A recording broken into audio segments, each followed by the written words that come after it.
Educatina, el sitio de educación número 1 de Latinoamérica. Hola, ¿qué les parece si comenzamos a estudiar qué son los derechos humanos? Porque, claro, en la actualidad nosotros solemos escuchar comúnmente hablar de los derechos humanos y tenemos que entenderlos por tales, o mejor dicho, tenemos que entender que estos son aquellos derechos que se tienen por la simple condición de ser persona.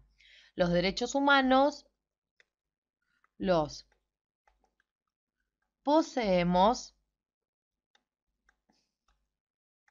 por el simple hecho de ser personas. Y atentos con esto, porque si ustedes recuerdan el video anterior correspondiente a la dignidad humana, por supuesto están más que invitados a verlo, van a comprender entonces que los derechos son la base y el respaldo de la dignidad humana. Entonces vamos a agregar aquí que los derechos humanos no solo los poseemos por el simple hecho de ser personas, sino también que son la base y respaldo de la dignidad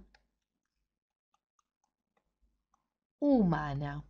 Entonces sigamos delimitando un poquito más este concepto de derechos humanos. ¿Por qué? Porque claro, nosotros tenemos que entender que los derechos son reconocidos y garantizados a todos los habitantes de un estado. Todos poseemos derechos, no debe haber ningún tipo de discriminación, ni política, ni jurídica, ni económica. Todos debemos tener los mismos derechos, porque recordemos son la base y el respaldo de la dignidad humana. Pero sigamos un poquito más adelante indagando sobre este tema de los derechos humanos, porque como ustedes pueden ir viendo, la noción que hoy se conoce como derechos humanos tiene una historia.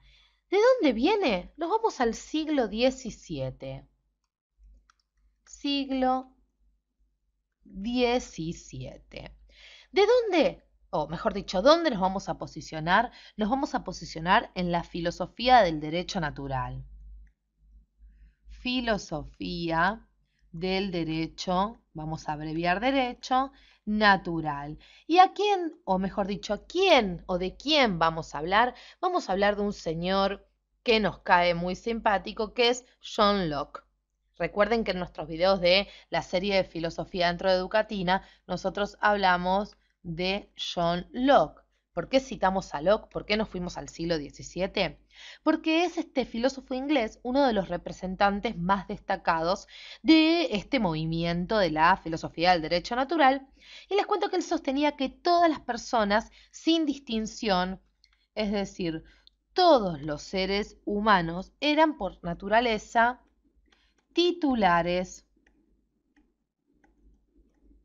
Éramos por naturaleza titulares, es decir, dueños de derechos, dueños de derechos. Recuerden que las 2D es la abreviación de derechos.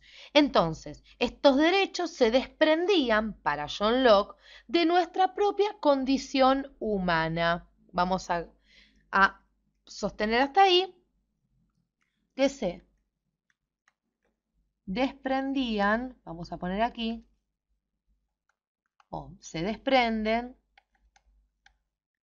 de nuestra propia naturaleza. Entonces, todos los seres humanos, sin distinción alguna, somos titulares, es decir, dueños de derechos. Estos derechos se desprenden de nuestra propia naturaleza, de nuestra propia condición humana, es decir, el derecho a la vida, a la libertad, a la propiedad, a la seguridad. ¿Cómo va a llamar a estos derechos? Los va a llamar, ni más ni menos, que derechos naturales. Yo les invito a que en el próximo video hagamos un repasito por la historia de los derechos humanos para luego clasificarlos y ver los tipos de generaciones. No dejen de ver nuestros videos de cívica. Educatina te recomienda los siguientes videos para que sigas aprendiendo.